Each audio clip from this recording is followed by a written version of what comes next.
Yo la MIF, j'espère que vous allez bien. On se retrouve sur la suite de l'At à la vue de Moustapha Sonko.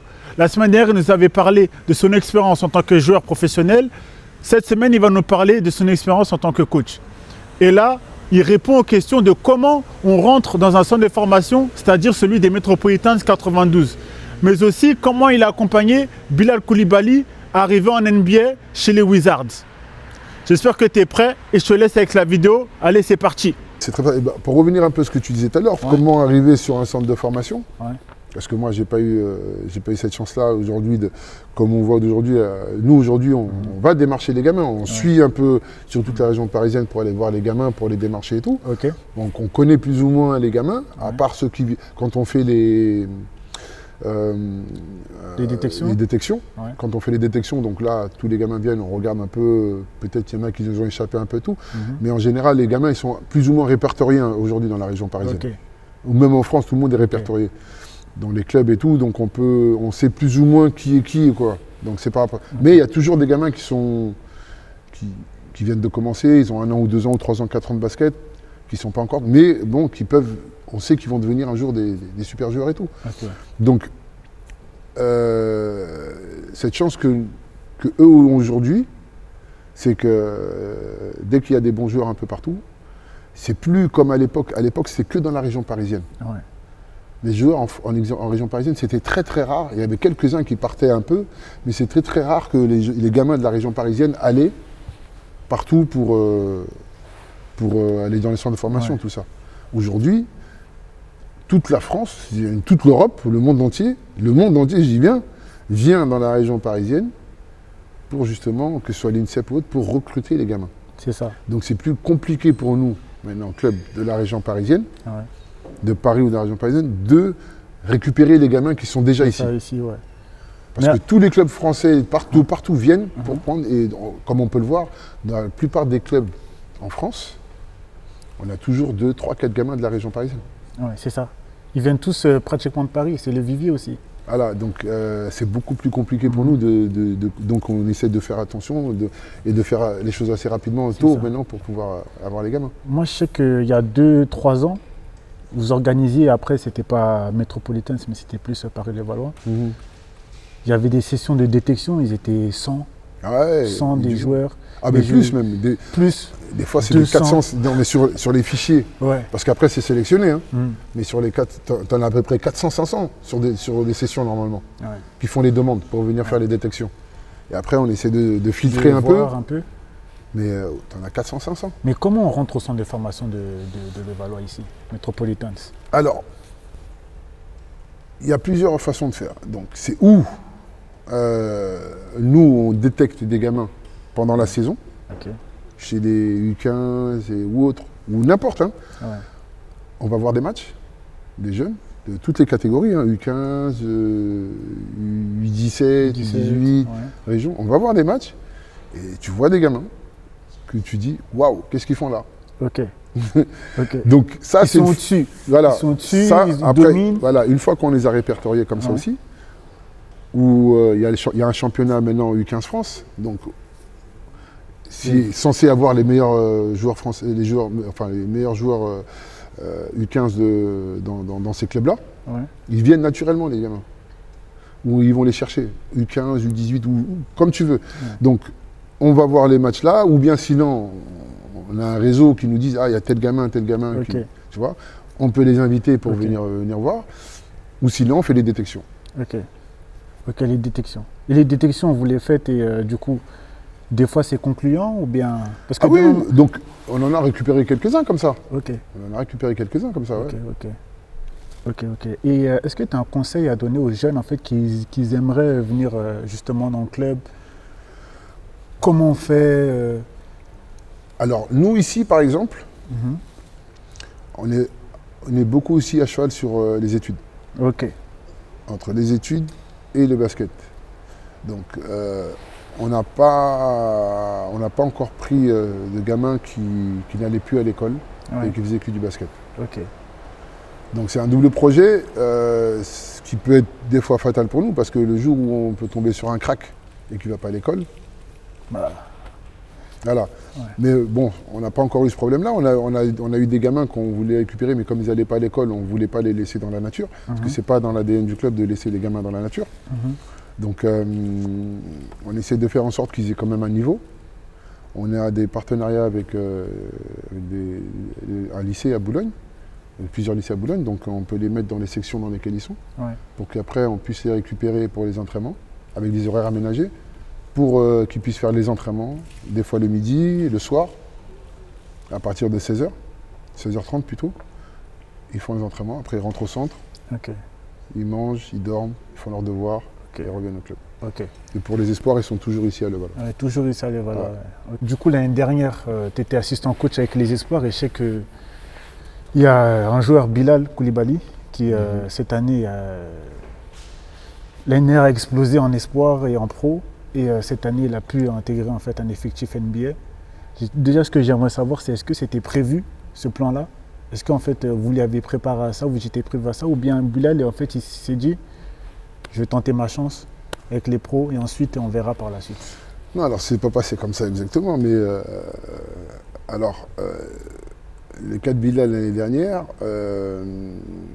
c'est pas que l'année dernière que tout a commencé. Il est arrivé ici, sa première année U18, il était encore U18, sa première année, donc il est arrivé comme moi, gringalet, il avait déjà du basket le gamin. Donc la première fois que moi j'ai vu Bilal, ça remontait à 4 ans. 4 ans ou 5 ans. Donc c'était dans la salle du bas. On s'entraînait avec les espoirs et en entraînement en commun les espoirs et les 18 espoirs. Et la première fois que on l'a vu jouer, j'ai dit waouh, c'est qui ce gamin? Donc déjà, tu voyais, il était déjà longiligne avec des longs segments. Des longs segments. Petit, hein. Il était plus petit que moi. Hein. Et maigre aussi, hein. Il était tout maigre. Une grosse tête comme ça. Il va voir ça, il va être content. Et déjà, il y avait déjà des attitudes qui faisaient que, on n'allait pas dire que ça allait devenir un pro, mais tu vois, des attitudes, il pouvait faire des changements de dribble, des pauses, des repartir, des trucs vraiment intéressants. Donc déjà, la première fois que moi je l'ai vu, déjà, je me suis dit, mais c'est qui ce gamin? Donc, ça a été un peu compliqué pour lui au départ, parce que physiquement, c'était un peu compliqué. Il était souvent, pas malade tout le temps, mais il avait des blessures, des petites blessures bêtes, enfin des petites blessures, parce qu'il était en pleine croissance. C'est ça. Il s'est tombé l'année du Covid. Ah ouais. Donc, comme ça au début, donc, je me souviens encore, parce qu'on en parle avec nous, on en parle entre nous. On a un gamin qui a plein de talent. Mais qui a du mal parce que physiquement, dès qu'il prenait un petit coup... Un choc, ça bougeait, tangible. Donc, on s'est dit, on va l'envoyer avec les U17. Ça va le forger un peu. C'était préparé, ça, par contre. Donc, il part avec les U17, il se fait là-bas avec Trésor, je me souviens. Donc, il fait ses trucs et tout, il travaille. Nous, on le regarde tout le temps. Lui, il ne le sait pas. Lui, il pense que... il pense qu'on l'a envoyé là-bas. On l'envoie chez les U17. Il est avec les U17. Et à l'époque, il y a Sémion Moularé qui est là, Eric Koumba, qui sont plus âgés que lui. À ce moment-là, meilleurs que lui, qui mettent de l'intensité et tout ça. Donc, on se base un peu plus sur eux, sachant qu'on a quand même un joueur qui est là-bas. Donc, on le laisse avec les U17. Il y a l'année du Covid et tout ça, il part avec le Covid, il est plus petit que moi, Bilal. Il m'arrive là à peu près. Après le Covid, il arrive, il a ma taille. D'un coup, poussée de croissance. Quelques temps encore après, il arrive, il est encore au-dessus. Donc, mais à ce moment-là, il est encore fragile. Donc il faut le laisser continuer à se préparer. Donc on le sait par contre à ce moment-là. Il commence à jouer avec le U18 et tout ça, mais on sait qu'il est encore fragile. Il joue avec nous. Donc on fait attention, des fois il a des carences en fer, tu sais, des problèmes de trucs. Donc on fait attention à tout ça, on le laisse de côté, il rentre dans le centre de formation, il est à Boulogne avec tous les gamins et tout. Mais tout ça, c'est des choses sur lesquelles on prend compte. À aucun moment on force, ou on lui dit il faut que tu ailles faire de la muscu pour devenir...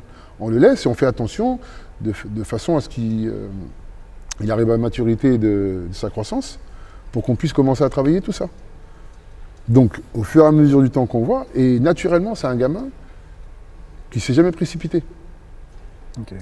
Il prenait Tu sens qu'il est serein. Ah, il est serein. Même quand tu le vois, sur le terrain, il n'est jamais stressé. Tu peux le mettre dans n'importe quelle situation. Il observe, il fait, il se met au niveau et puis il prend le truc. Donc c'est pas quelqu'un qui va venir tout de suite, non, c'est moi le pote. Non. Il vient, il vient, il se pose, il se met au niveau et il observe. Et avec son talent, tout ça, tu vois qu'il prend la place. Ok. Donc c'est comme ça. Il a fait ça naturellement avec les cadets d'abord. Des U17, il est arrivé avec les U18. Il prend le lead naturellement. Ok. Pourtant, on avait à ce moment-là Alassane Moulari et Rekumba qui étaient offensivement des bons joueurs. des très bons joueurs. Ouais. Et naturellement, il vient, il est mis de côté. Ouais, sans forcer. Sans forcer. Il y avait d'autres joueurs, mais ils prennent leur place naturellement. Jusqu'à ce qu'ils deviennent le boss de l'équipe. Donc, jusqu'à l'année dernière, en fait, donc on fait machin. Donc, moi, je parlais beaucoup avec lui. J'en parle de temps en temps toujours avec lui. Et je me souviens, l'année avant qu'il arrive en espoir, il était 18, on parle et puis il me dit, je lui dis, mais qu'est-ce que tu veux, on parle de tout et de rien, et je lui dis, mais si tu veux faire quoi là, par rapport à ça? Il me dit, non, moi je veux jouer avec les espoirs. Quand tu dis ça, quand tu lui poses la question, c'est, il veut jouer avec les espoirs, c'est-à-dire qu'à ce moment-là, tu lui demandes quels sont ses objectifs à lui? Tu lui demandes cette question-là ou bien... Ses objectifs, on en a toujours parlé. Ok. Le mec, quand tu lui dis, il te dit, un jour je vais jouer NBA. Ouais. Donc, ça, lui et moi, on sait, parce qu'on se parle tout le temps. C'est ça. On se parlait régulièrement. Donc, je lui donnais tout le temps des conseils par rapport à son éthique de travail, comment il doit travailler, comment il doit être au quotidien, comment se comporter, tout ça. Ok. Donc, il fait le travail, il dit, lui, un jour, il me dit, moi, je veux jouer en espoir. Je lui dis, la saison va commencer, tu vas jouer en espoir, tu n'as pas à t'inquiéter, tu vas jouer en espoir. Mais la question, elle ne se pose pas. Ouais. Donc, continue à travailler, t'inquiète pas. La saison, elle commence, je me souviens, parce qu'il y avait beaucoup de deuxième année. Il y avait beaucoup de deuxième année, première année, de deuxième année, tout ça. Donc, lui, il était encore cadet. Hein. Ouais. Il était encore cadet. À ce moment-là, ouais. Ouais. Donc, le problème, c'est que quand il arrive, il est au-dessus de tout le monde. Ok. Mais les joueurs qu'on a, qui sont avec des égos pas possibles, qui savent truc, on dit, Bilal, on n'a pas de problème. C'est pas un gamin problème. Tout calme. C'est pas un gamin problème. Ouais. On met 6e homme. Là... Le problème, c'est que dès qu'il rentre, il met tout le monde d'accord. Okay. Après, c'est pas le problème de tu vas commencer. Mais au fur et à mesure du temps, on était obligé après de le mettre sur le terrain. Ouais. Mais il a toujours été sur le terrain et il a toujours été au-dessus des gars après. Et il a pris le lead comme ça. Donc, au fur et à mesure du temps, il est devenu le joueur incontournable en espoir. Et après ça, en fait, il va pour passer son bac. Donc cette année-là, il ne pouvait pas s'entraîner avec les pros. Okay. Donc l'objectif, c'était d'abord qu'il ait son bac, comme ça qu'il puisse venir s'entraîner normalement avec les pros, tous les jours, et après commencer à incorporer le groupe pro. Il avait 17 ans. Ah, moi j'ai envie de jouer avec les pros, j'ai envie de m'entraîner. Passe ton bac, tu es ton bac. Regarde, il y en a avant toi qui ne l'ont pas fait. Regarde, ils ne peuvent pas s'entraîner avec les pros. Ouais. Il a eu son bac. Et l'année dernière, l'objectif, c'était de dire, bon, tu joues, tu t'entraînes avec les pros, tu fais que les entraînements avec les pros, et tu fais peut-être le vendredi avec les espoirs, et le week-end, tu joues, et puis basta. C'est ça. Tu joueras avec les espoirs. Ouais. Pour continuer, justement, ce que tu fais avec les pros, pouvoir reproduire et jouer avec les espoirs, quoi. Sauf que, donc, enfin, c'est même pas sauf, d'abord, il joue, on éclate pratiquement tout le monde, hein. Ouais. On est super bien, on a quelques blessés, donc ça nous frappe. Il y a des blessés, donc Bilal ne peut pas jouer avec nous, on perd quelques matchs, jusqu'à arriver au mois de novembre, où il y a encore plein de blessés chez les pros. Moi, je parle toujours avec Bilal, hein. Je lui dis, écoute, sois patient. Oui, bientôt, ça sois patient. Dans une saison, il y a toujours des blessés. Ouais. Et quand on va t'appeler, sois présent. Ouais. Il le sait de toute façon. Hein. Je ne vais pas raconter tout ce qu'on se dit, oui, mais bon. Oui, oui. Et donc, novembre arrive, plein de blessés. Le coach ne l'a pas fait jouer de la saison. Il n'a pas le choix. Il le lance. Parce que toujours à dire, non, il faut attendre un peu, il faut attendre un peu. C'est un gamin qui serait, dès le départ, il aurait commencé. Ça aurait été le même résultat. Ça aurait été le même résultat en puissance. Il fallait quand même qu'il apprenne comment s'entraîner, comment le coach voulait le faire jouer par rapport à son système et tout ça. Mais comme c'est un gamin intelligent et qui comprend vite les choses, ça serait passé crème. Hein. Ok. C'est pas grave. Novembre arrive, les choses se passent, on le met sur le terrain, il est présent. Premier match un peu compliqué, mais tous les autres matchs après, au top. Ouais. Jusqu'à ce qu'il est parti. Jusqu'à ce qu'il soit parti. Ouais. Et il a marqué les esprits parce que jamais personne n'aurait pu imaginer, par rapport au début de saison d'avant, ou même avant, l'été d'avant où il était avec l'équipe de France, où la première fois qu'il mettait l'équipe de France chez les jeunes, où personne n'attendait, mais il est meilleur, mais même ça, ils ne le font pas jouer. C'est ça, parce qu'il est arrivé tard aussi. Oui, mais ils ne le font pas jouer en équipe de France, ils auraient dû le faire jouer beaucoup plus. Ils ne l'ont pas fait, jusqu'à de là qu'il arrive, après qu'il revienne en club, après ce qu'il fasse avec l'équipe pro l'année dernière, après partir en NBA et se drafter en 7e position. Moi, je l'aurais, sincèrement, moi, quand je regardais, je disais, allez, il va se faire drafter entre 15 et 20. Ouais. Pour moi, c'était 15 et 20. Quand j'ai vu ça, j'ai gratté ma tête, j'ai dit, waouh. J'ai dit, voilà, comme on dit, des fois, le bon Dieu, il prend des gens, il les amène avec lui, il les pose comme ça. Ouais. Franchement, c'est plus qu'une fierté pour nous. Hein. Moi, personnellement, quand je le vois, franchement, c'est une fierté. Hein. C'est pas nous qui l'avons amené là. Ouais. On a été là, on l'a accompagné d'une certaine façon. Il a le talent qu'il fait, il avait tout pour devenir ce qu'il est aujourd'hui. Voilà, maintenant, on ne peut pas dire c'est tel ou tel ou un tel qui l'a amené là. Non, on l'a accompagné depuis le début qu'on a eu jusqu'à là. C'est notre travail aussi. C'est notre objectif, c'est pour ça qu'on est là, pour accompagner les gamins et les amener au plus haut niveau. Après, on ne peut pas dire, on ne pourra jamais dire non, c'est moi qui ai fait ce joueur, c'est telle ou telle personne. Non, c'est pas comme ça. C'est son parcours. Voilà. C'est son parcours, c'est son travail, voilà. C'est son état d'esprit.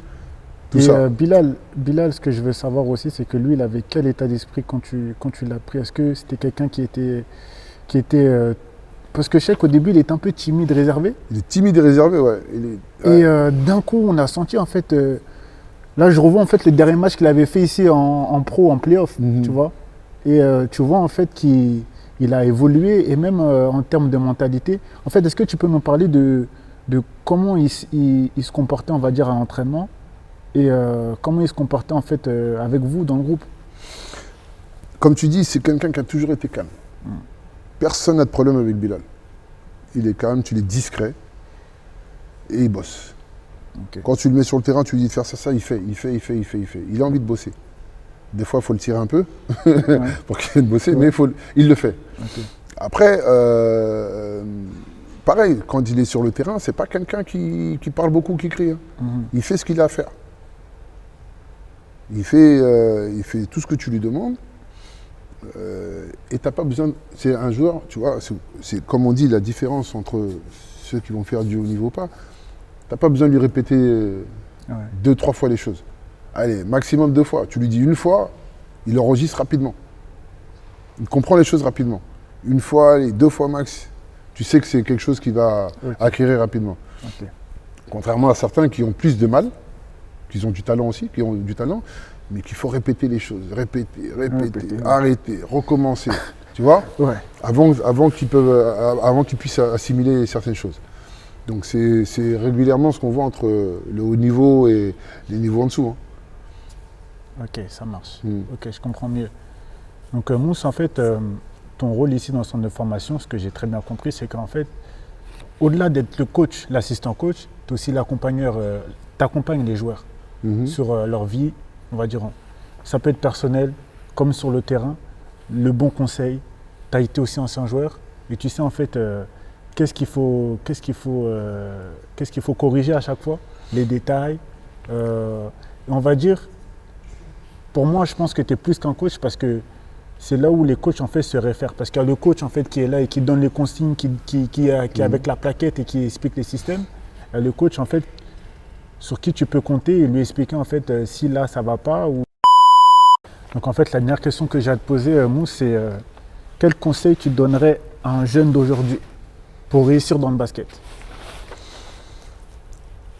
Alors, il faut que les gamins sachent déjà que tout le monde ne peut pas devenir pro. Tout le monde veut devenir. Hein. Mais quand on rentre dans un centre de formation, c'est pas parce qu'on rentre dans un centre de formation que c'est acquis. Et souvent, les gamins, ils se trompent. Ils se disent, je suis rentré dans un centre de formation, ça y est, c'est bon, c'est pour moi. Parce qu'ils se disent, je vais pouvoir un jour peut-être m'entraîner avec les pros, ou je suis avec les espoirs. Donc, non. Il y a le travail. Il y a le travail du quotidien. Après, c'est pas parce qu'on travaille aussi qu'on va y arriver. Est-ce qu'on est vraiment fait pour? Ouais. Parce qu'on en a vu des joueurs qui étaient très très forts en jeune. Hein. Très forts en jeune. Et moi j'en ai connu dans mon époque. Jusqu'aujourd'hui j'en vois, hein, qui sont très forts en genre, qui sont au début un peu au-dessus de la moyenne, mais après, la marge de progression est plus. Donc il faut une grosse marge de progression derrière. Comprendre les choses très rapidement, pouvoir reproduire les choses très rapidement, qu'on n'ait pas tout le temps à répéter. Tout ça, c'est des critères qui font que... Après aujourd'hui, on voit tous les gamins, la plupart, c'est des monstres. C'est ça. Après, c'est aussi du talent aussi. Hein. Il y a le talent, oui, bien sûr, il y a le talent. Ouais. Il y a le talent, il y a pas un truc en spécial qui va faire que tu vas devenir professionnel. Parce que tu peux avoir du talent. Moi, j'en connais, je ne vais pas te donner de nom parce que ça ne se fait pas, mais on a eu des gamins ici de talent. Ouais. Et juste parce que pour moi, ils n'ont pas cette mentalité-là qui va faire un jour qu'ils vont devenir pro, la mentalité d'un professionnel, une éthique de travail, tout ça, qui vont faire du haut niveau, mais pas. Ils ne pourront pas rester sur le long terme sur haut niveau. Okay. Ils vont goûter un peu et puis. Ouais, ça descend. Voilà, ça va descendre rapidement. Okay. C'est vraiment cette mentalité. Est-ce que tu peux nous expliquer cette mentalité-là?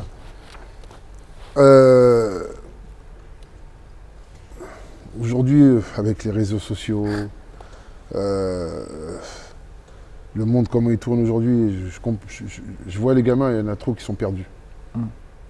Ils pensent qu'ils ont la science infuse, ils pensent qu'ils connaissent tout parce qu'ils voient, aujourd'hui on a tout, Internet et tout, donc tu as la NBA comme tu veux, tu vas sur YouTube, tu vois les mecs faire des entraînements, des skills et tout, ils pensent que ça, avec ça, ça y est, ça suffira.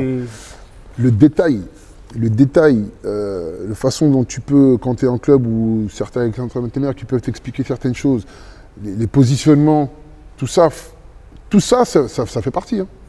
Et donc quand tu as des gamins qui enregistrent rapidement, comme je t'ai dit, qui comprennent rapidement et qui réfléchissent, ils peuvent s'en sortir par rapport à ça. Plus l'accompagnement que tu as derrière. Okay. Donc c'est tout un ensemble qui fait que tu vas pouvoir y arriver. Mais aujourd'hui, on a tellement de gamins qui sont hors du commun, mais il manque juste ça. Ok.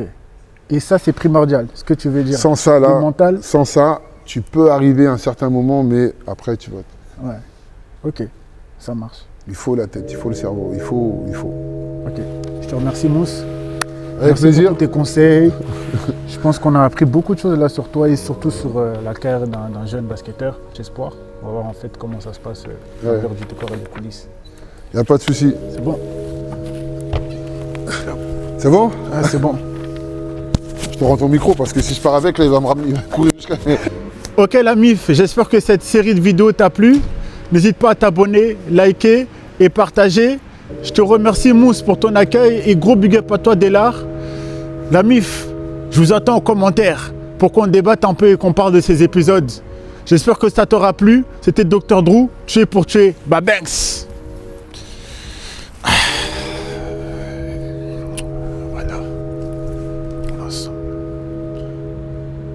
L'échec, c'est comme, faut le voir comme, je sais pas, par exemple, t'as une épreuve, c'est un mur, il faut passer par-dessus. Et ben, tu vas prendre, je sais pas, un échec, par exemple, je sais pas, et en fait, c'est comme si c'était un bout de papier, et dessus, il y a quelque chose à retenir de cet échec, tu vois. Tu le lis, tu le prends pour toi et tu le jettes. Ok. Sauf que tu vas te jeter au pied de ce mur, et au bout d'un moment, à force de